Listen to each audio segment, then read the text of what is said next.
지난 2018년에 은퇴한 조원희라는 축구 선수가 있습니다. 국가대표로도 활약을 했고요. 영국의 프리미어리그에도 진출을 했던 상당히 실력이 있었던 축구 선수입니다.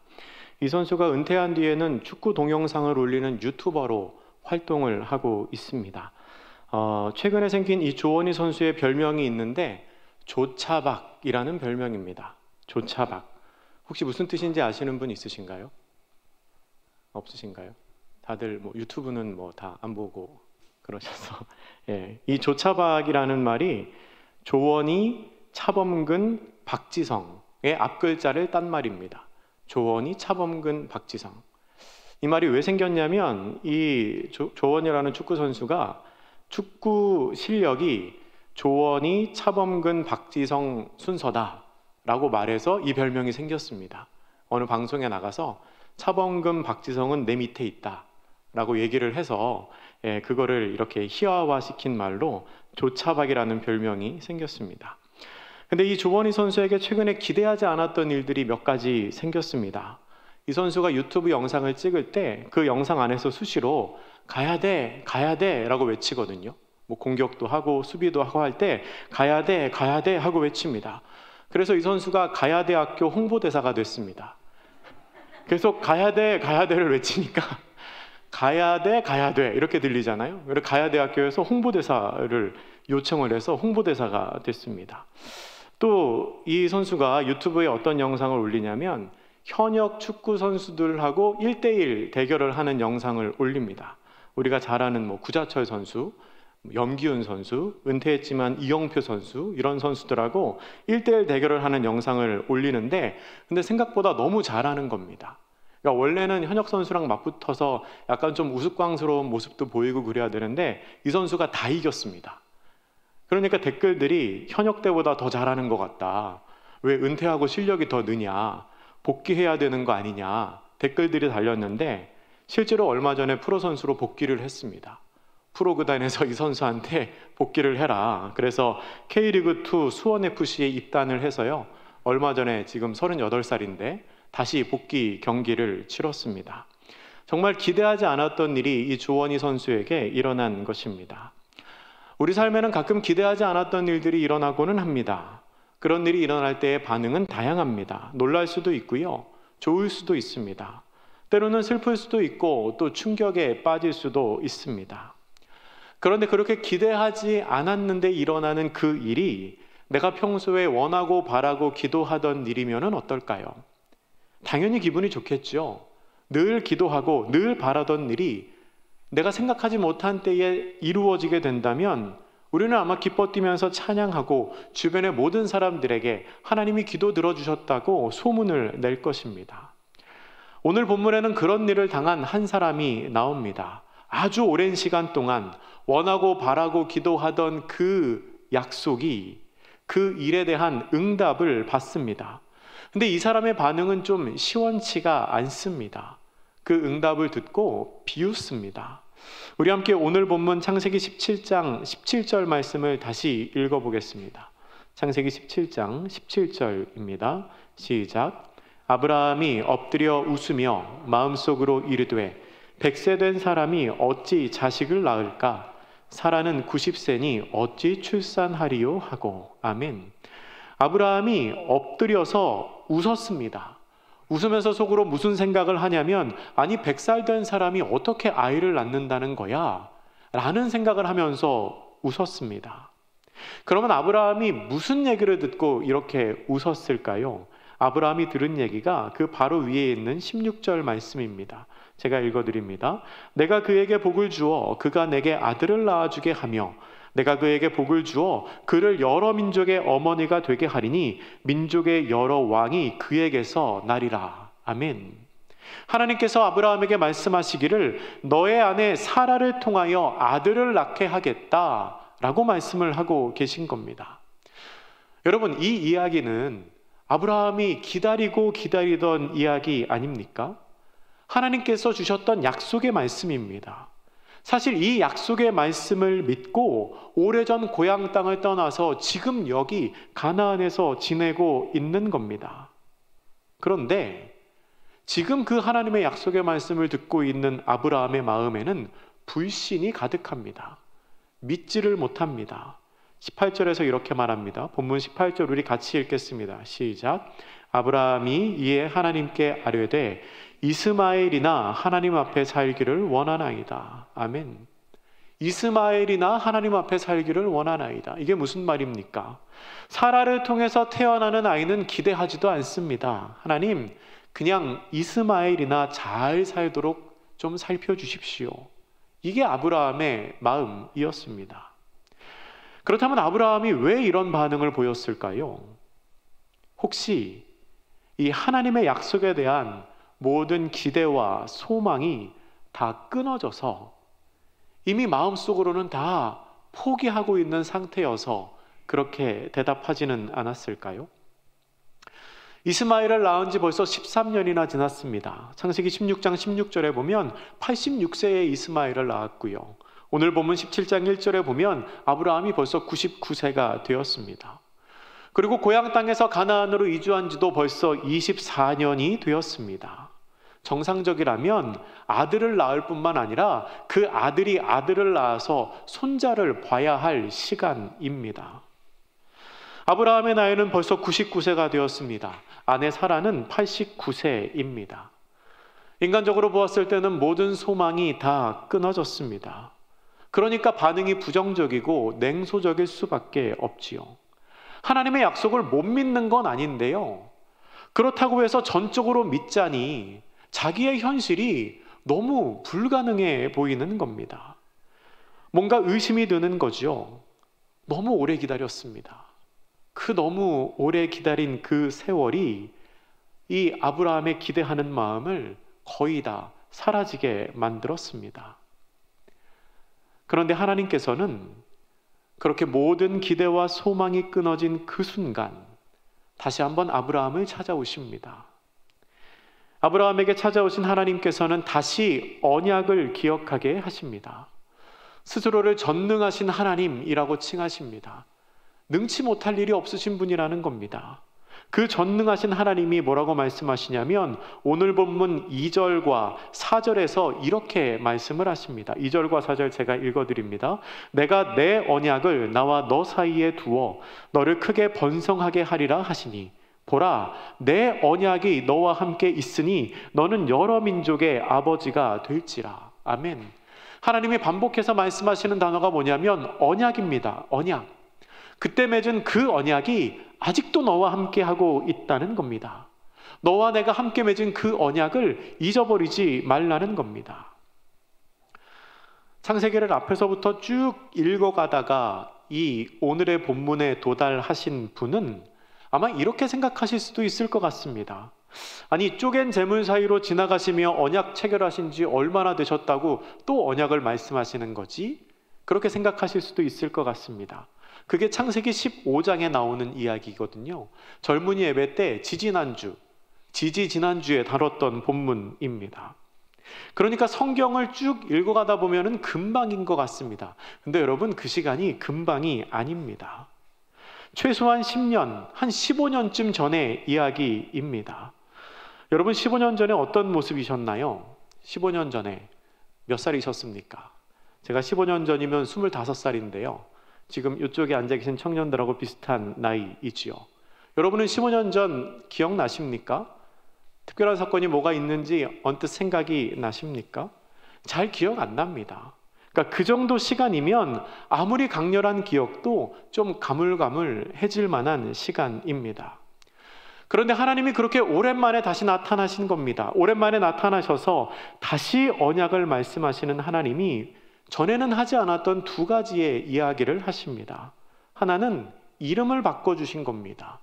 그리고 또 다른 하나는 할례를 명령하신 겁니다. 이름을 바꿔주시는 장면은 오늘 본문 5절과 15절에 나옵니다.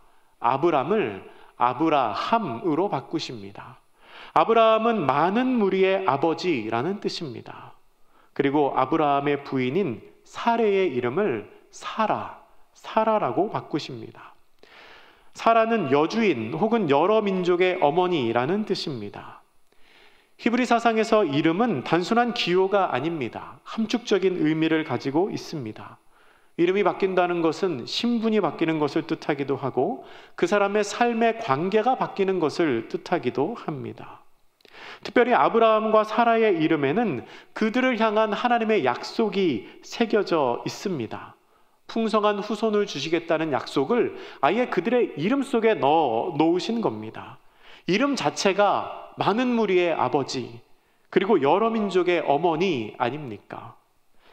이 아브라함과 사라가 이삭이 태어나기 전에, 아니 그 후에라도 서로 간에 이름을 부를 때면 매우 좀 각별한 느낌이 들었을 것 같습니다.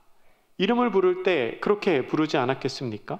많은 무리의 아버지, 여러 민족의 어머니요, 이렇게 부르지 않았겠습니까? 그러니까 하나님께서 그 약속을 아예 이름 안에 새겨 넣어주신 겁니다. 그리고 할례를 명령하십니다. 본문 17장 9절부터 10절에 그 내용이 있는데요, 이 말씀 같이 한번 읽어보겠습니다. 9절과 10절입니다. 시작. 하나님이 또 아브라함에게 이르시되 그런즉 너는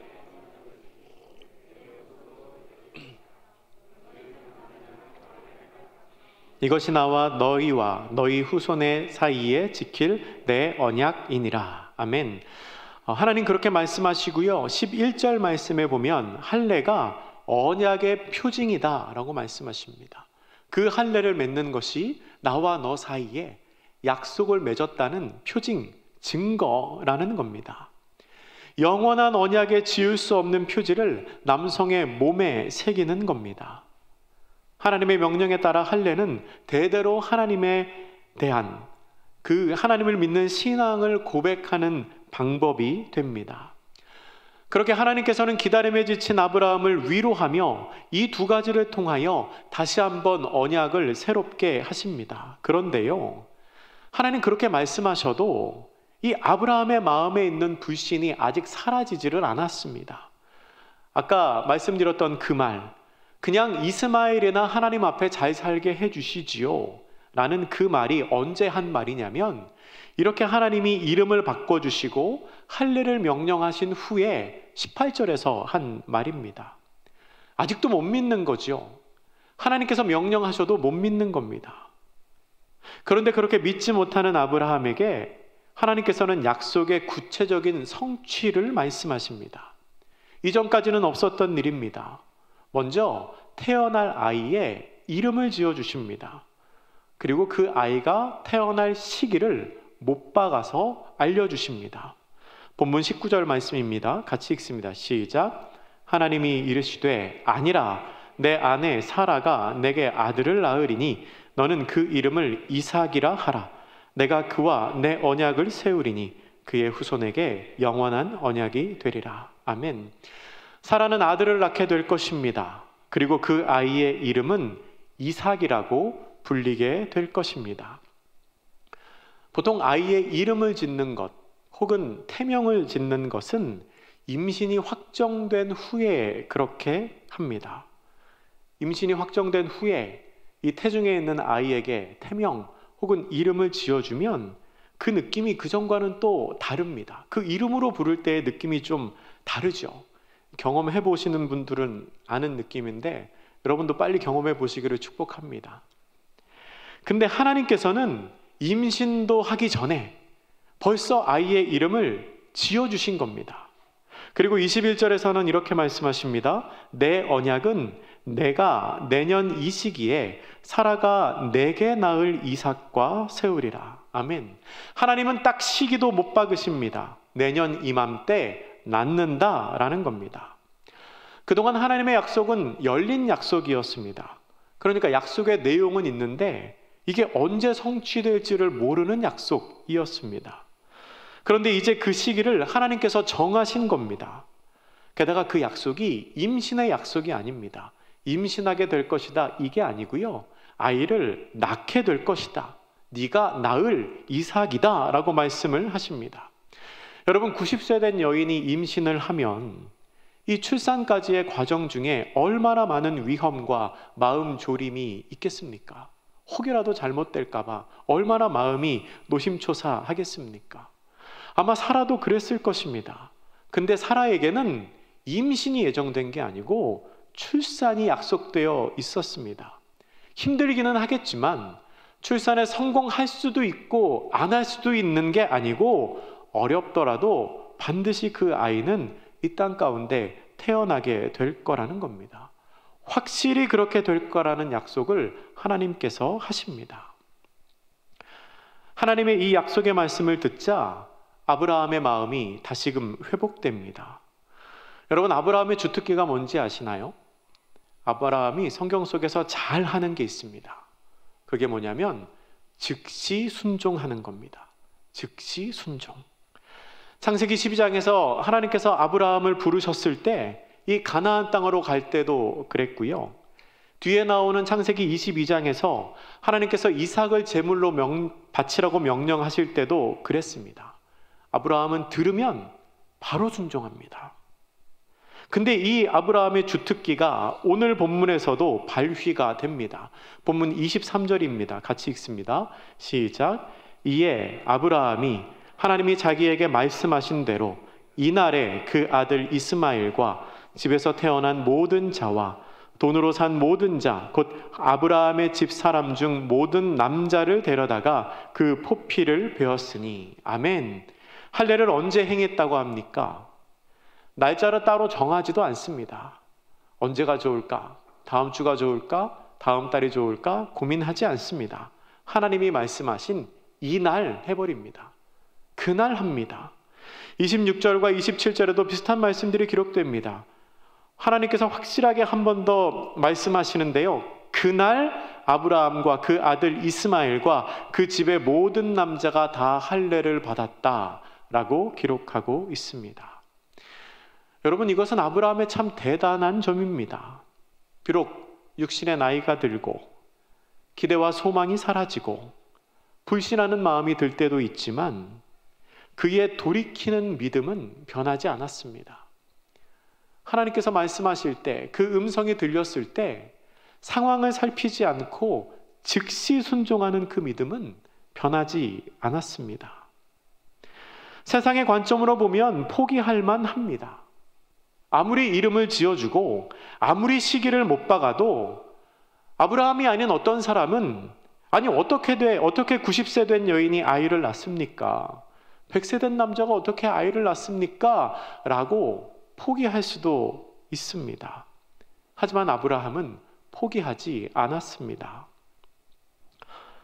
구병모라는 소설가가 있습니다. 2009년도에 데뷔한 40대 중반의 여성 작가입니다. 데뷔작이 위저드 베이커리라는 제목의 소설책인데요. 현재까지 한 40만 부 정도 팔렸습니다. 굉장히 많이 팔린 책입니다. 꾸준히 작품을 내는 작가인데요. 내는 작품마다 평단과 독자들의 좋은 평가를 받는 작가입니다. 그런데 이 구병모 작가에게는 독특한 점이 있습니다. 그게 뭐냐면 그의 글이 잘 안 읽힌다는 겁니다. 잘 안 읽힙니다. 글이 어렵습니다. 보통은 잘 읽히는 글을 좋은 글이라고 하지 않습니까? 근데 이 소설가는 만연체 문장을 자주 써서요, 글이 잘 안 읽혀요. 그런 경험 있으십니까? 이렇게 읽다 보면 마지막에 서술어를 읽으면 앞에 무슨 얘기 했는지가 잘 기억이 안 나요. 그렇게 길게 문장을 씁니다. 문장이 매끄럽게 안 읽힌다는 지적을 받았을 때 구병모 작가가 이런 답을 했습니다. 제가 인용해서 읽어드립니다. 문장에 관한 저의 결심 중에 하나는 쉽게 읽히지 않겠다라는 것입니다. 목적지까지 뻥 뚫린 고속도로를 내는 게 아니라 울퉁불퉁한 자갈길로 안내하는 것이 저의 목적입니다. 걸리적거리는 문장으로 독자들의 길을 막고 쾌속 질주하지 못하게 막는 게 저의 글 쓰는 방법입니다. 명료하게 읽히는 문장이 좋은 것이라는 생각에 삐딱선을 타고 싶습니다. 라고 대답했습니다. 여러분, 뭔가 신선하지 않습니까? 쉽게 읽히지 않겠다. 소설가가 책을 냈는데 글을 쓰는 소신 중에 하나가 쉽게 읽히지 않겠다. 다른 말로 하면 그런 걸 겁니다. 내 생각을 쉽게 읽도록 내버려 두지 않겠다. 이게 구병모 작가의 소신입니다. 세상의 상식과는 분명히 다르지요. 분명히 세상의 기준과는 다른데, 근데 그 안에 소신이 있으니까 그 삐딱선이 멋있어 보이는 겁니다. 그리고 그 멋에 반해서 사람들이 그의 글을 찾습니다. 그리고 베스트셀러 작가가 되었습니다. 아브라함의 믿음의 소신은 어떤가요? 세상은 다 포기해야 할 때라고 말합니다. 세상의 상식으로는 그렇게 하는 게 맞습니다. 100세 된 남자가 90세 된 여자가 어떻게 아이를 낳습니까? 그런데 아브라함에게는 세상의 방법대로 살지 않겠다는 믿음의 소신이 있었습니다. 세상의 방법대로 살 것 같으면 24년 전에 하란을 떠나지도 않았겠지요. 어차피 세상의 방법대로 살지 않기로 결심했으니 세상의 틀에 속하지 않겠다는 게 아브라함의 소신입니다. 세상의 틀에서 판단되지 않겠다는 믿음의 소신이 있었습니다. 여러분, 우리도 마찬가지입니다. 우리 어차피 믿음의 길에 들어선 사람들 아닙니까? 그러면 세상의 틀 안에서 판단될 것을 포기하는 것이 현명합니다. 왜냐하면 세상의 틀에서의 기준으로 보면 우리의 삶이 참 어리석어 보일 수밖에 없기 때문입니다. 세상의 틀 속에서 보면 신앙생활 하는 것이 시간 낭비이고 에너지 낭비로 보이지 않겠습니까? 그럴 때는 결단이 필요합니다. 내가 세상의 방법대로 살지 않겠다. 세상의 틀 속에서 판단되어지지 않겠다라는 믿음의 소신을 가져야 합니다. 그것이 세상의 방법대로 보면 삐딱하게 살아가는 것 같습니다. 그런데 그 삐딱선을 오히려 세상은 동경합니다. 그 소신이 흔들리지 않을 때 세상이 믿는 사람들을 지지하고 심지어는 의지하게 됩니다. 사랑하는 청년 여러분, 그렇게 결단하고 그렇게 한번 살아보시기를 축복합니다. 모든 기대와 소망이 사라질 때 마음속에 순간적으로 불신이 들 수 있습니다. 하지만 하나님의 음성이 들릴 때에 다시 한번 일어서는 것, 그것이 믿음입니다. 평안할 때 믿음을 지키는 것은 비교적 쉽습니다. 우리의 궁극적인 목적은 모든 순간에, 그러니까 기대와 소망이 사라질 그때에도 믿음을 놓치지 않는 성도가 되어야 합니다. 얼마 전에 제가 파타고니아라는 제목의 책을 보았습니다. 혹시 파타고니아라는 브랜드 아시나요? 파타고니아를 입고 오신 분들을, 청년들을 제가 전에 본 것 같은데 오늘은 안 계시더라고요. 계시면 한번 일어나라고 그러려고 그랬는데 이 파타고니아라는 회사는 원래 등산용품 만드는 회사입니다. 지금은 등산복도 만들고요. 여러 가지 다양한 제품을 만드는 회사인데 이 회사의 모토가 참 특이합니다. 우리는 지구를 되살리기 위해 사업을 합니다. 그게 이 회사의 모토입니다. 자연을 너무 사랑하는 분이 창업 주셔서 자연을 지키기 위해 사업을 합니다. 최고의 제품을 만드는 데 힘쓰는 것처럼 지구와 환경을 보호하는 일에 앞장서는 기업인데요. 그 회사의 설립자이자 소유자가 이본 쉬나드라는 사람입니다. 그분이 이 회사의 역사와 그리고 철학에 관해서 쓴 책이 파타고니아라는 제목의 책인데 그 책에 이런 내용이 나옵니다. 이본 쉬나드는 늘 최고의 제품을 만들기를 지향했습니다. 최고가 아니면 안 만든다. 우리가 만드는 제품은 최고여야 된다라는 게 이 사람의 소신이었습니다. 등산 장비를 만들 때도 그렇고 또 옷을 만들 때도 뭐 속에 입는 옷, 겉에 입는 옷 상관없이 무조건 최고의 제품을 만들어야 된다. 이게 그분의 고집이었습니다. 그런데 어느 날 이 파타고니아의 디자이너가 쉬나드에게 이런 말을 합니다. 우리는 세계 최고의 옷을 만들 수도 없고 그렇게 시도하면 회사 문을 닫아야 될 겁니다. 라는 말을 합니다. 그래서 쉬나드가 왜 그렇게 생각하느냐라고 물었더니 그 디자이너가 이렇게 대답을 했습니다.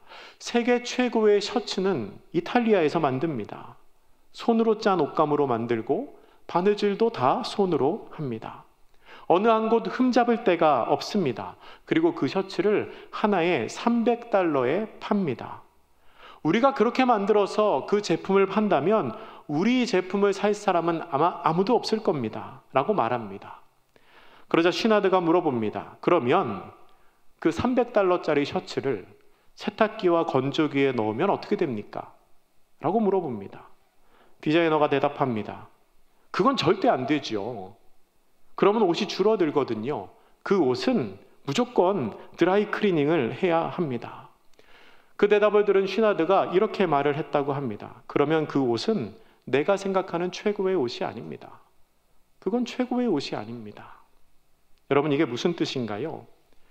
디자이너가 생각하는 최고의 옷은 예쁘고 또 고급스럽고 비싼 옷입니다. 반면에 이본 쉬나드가 생각하는 최고의 옷은 어떤 상황에서도 원래의 기능을 잃어버리지 않는 옷입니다. 등산을 하다 보면 다양한 상황이 생길 수 있습니다. 햇빛이 강하게 쬐일 수도 있고요. 비가 올 수도 있고요. 바람이 불 수도 있습니다. 때로는 몸에서 땀이 많이 날 수도 있죠. 돌뿌리에 옷이 걸릴 수도 있습니다.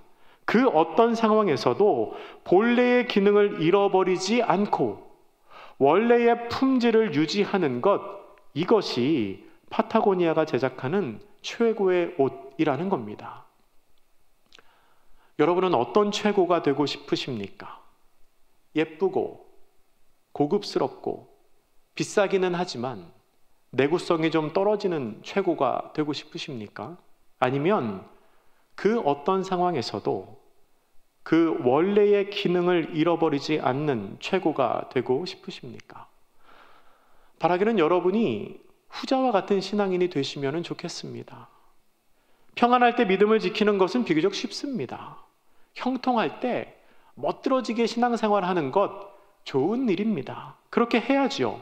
그런데 우리에게 정말 필요한 것은 화려하지는 않아도 어떠한 상황에도 변함없는 믿음을 나타내는 신앙생활입니다.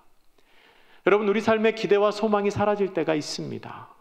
특별히 너무 오래 기다린 것 같을 때, 하나님의 응답이 없는 것 같을 때, 약속의 음성을 들은 것 같은데 언제 이루어질지 내 눈앞에 보이지 않을 때 내 마음속에 기대와 소망이 사라질 수 있습니다.